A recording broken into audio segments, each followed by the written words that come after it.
गरमागरम आणि कुरकुरीत फक्त एकच घास आणि चव लक्षात राहील अशी चविष्ट मटर पुरी चहासोबत किंवा मुलांच्या टिफिनमध्ये देण्यासाठी अगदी परफेक्ट आहे.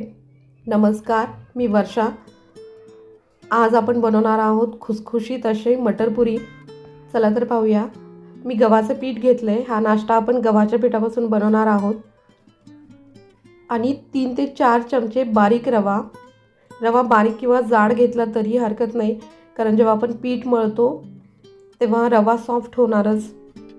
1 चमचाभर तेल, थोडंसं मीठ. तेल खूप जास्त नका टाकू, कारण पुरी तळताना मग तेल पिते. 1 ते 1.5 चमचा तेल टाकून घ्या. आणि मऊसर आपल्याला पीठ मळून घ्यायचं आहे. खूप जास्त घट्ट पीठ नका मळू.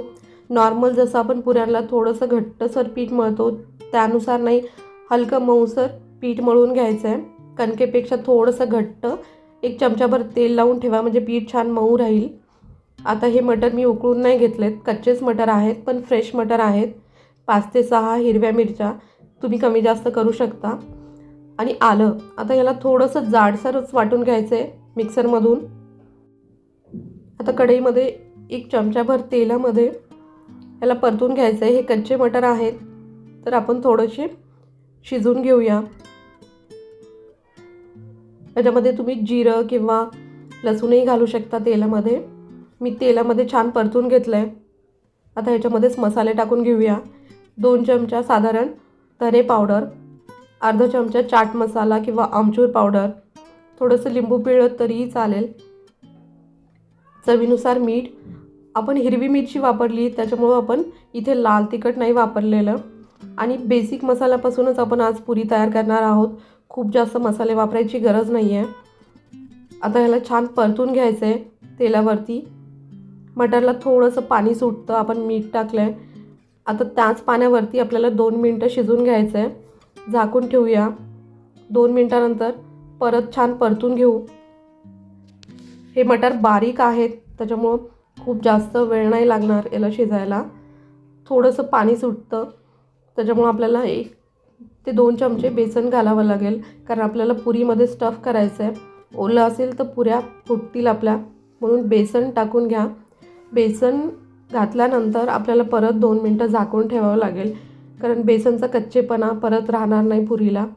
2 मिनटानंतर हे पहा, मिश्रण आपलं छान शिजलं आहे. आता आपण ह्याला थंड करून ठेवूया.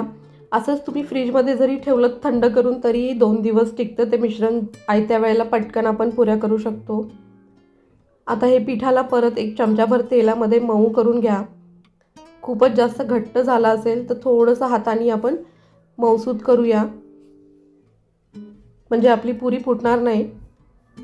जसं आपण स्टफिंगसाठी करतो त्या प्रकारे मध्ये खोल करून हे मिश्रण भरून घ्यायचं आहे.